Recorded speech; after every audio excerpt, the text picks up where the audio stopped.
بسم اللہ الرحمن الرحیم۔ السلام علیکم دوستو، شروع کرتا ہوں میں اللہ کے نام سے جو بڑا مہربان ہے اور نہایت رحم کرنے والا ہے۔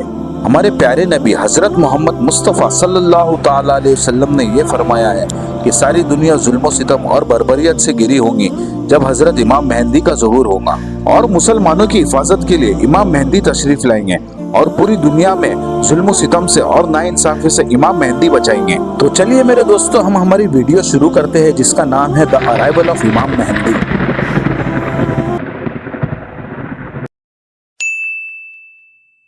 قیامت کی نشانیوں میں سے سب سے بڑی نشانی کا ہونا ظاہر ہے کہ امام مہدی کا ظہور ہونا اور عیسیٰ علیہ السلام کا آسمان سے اترنا اور دجال کو قتل کرنا۔ دوستو، امام مہدی کو لے کے سنی اور شیعہ یہ دونوں الگ عقائد رکھتے ہیں۔ یہ مانتے ہیں یہ حضرت علی اور بی بی فاطمہ الزہرا رضی اللہ تعالیٰ عنہ کی آل میں سے ہوں گے، اور بتایا جاتا ہے کہ عرب کے مدینہ شہر میں پیدا ہوں گے، اور آپ کا نام محمد رہے گا، اور آپ کے والد کا نام عبداللہ رہے گا، اور آپ کی والدہ کا نام آمینہ رہے گا۔ دوستو، بتایا جاتا ہے کہ امام مہدی پیدا ہونے کے بعد میں بیت المقدس کی طرف تشریف فرمائیں گے۔ دوستو، امام مہدی اپنے آپ کو ظاہر کریں گے تو آپ کی عمر 40 سال رہیں گے، اور آپ کے ہاتھ میں ہمارے پیارے نبی کی تلوار رہے گی، اور امام مہدی ہمارے پیارے نبی کا لباس پہنے ہوں گے، اور امام مہدی خود کو ظاہر کریں گے۔ وہ شہر مکہ ہے۔ دوستو، وہ دور ایسا رہے گا جب امام مہدی خود کو ظاہر فرمائیں گے، مکے کے باہر فتنہ و فساد پھیلا ہوگا۔ ہمارے پیارے نبی محمد مصطفیٰ صلی اللہ تعالی علیہ وسلم بی بی فاطمہ الزہرا رضی اللہ تعالیٰ عنہ سے ارشاد فرماتے ہیں کہ ساری دنیا بربریت اور ناانصافی پہ رہیں گے، اور تمہاری ہی نسل سے امام مہدی اس دنیا میں تشریف لائیں گے اور گمراہوں کے قلعے کو فتح کریں گے اور پوری دنیا کو عدل و انصاف سے بھر دیں گے۔ ایک جگہ ہمارے پیارے نبی نے ارشاد فرمایا، جس طریقے سے میں نے دین اسلام کو پھیلایا ہوں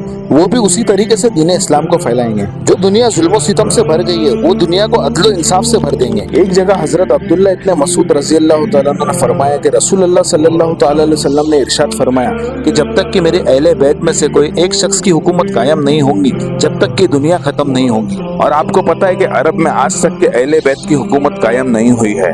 دوستو، آپ کو پتا ہے کہ اہل بیت میں سے حضرت علی کی حکومت قائم ہوئی تھی، اور حضرت علی کی حکومت عالم اسلام میں قائم نہیں ہوئی تھی۔ شام اور مصر میں حضرت علی کی اطاعت کو کس نے قبول نہیں کیا تھا، یہ معاملے سے یہ حوالہ بھی ہونا ہے۔ رسول اللہ صلی اللہ تعالی علیہ وسلم ارشاد فرماتے کہ ان کا بھی نام میرے نام پہ ہوگا، یہ نہ محمد۔ مہدی تو آپ کا لقب ہے۔ ایک جگہ ہمارے پیارے نبی ارشاد فرماتے کہ مہدی مجھ سے ہوں گے، اور بڑی روشن پیشانی والے ہوں گے اور بڑی ناک والے ہوں گے۔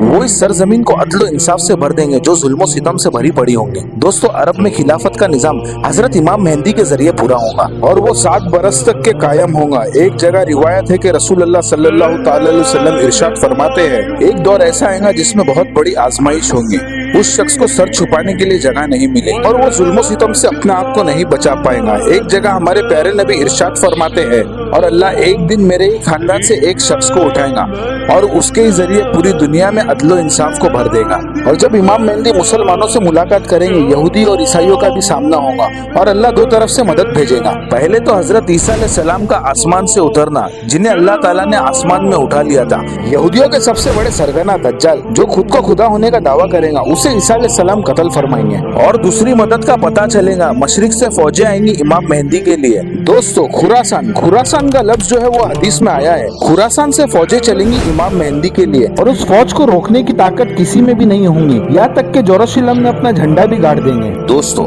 خراسان کا جو لفظ استعمال ہوا، خراسان 2/3 حصہ افغانستان میں آیا کرتا تھا اور تھوڑا سا حصہ عراق میں آیا کرتا تھا، اور آج کا خراسان افغانستان کو کہا جاتا ہے۔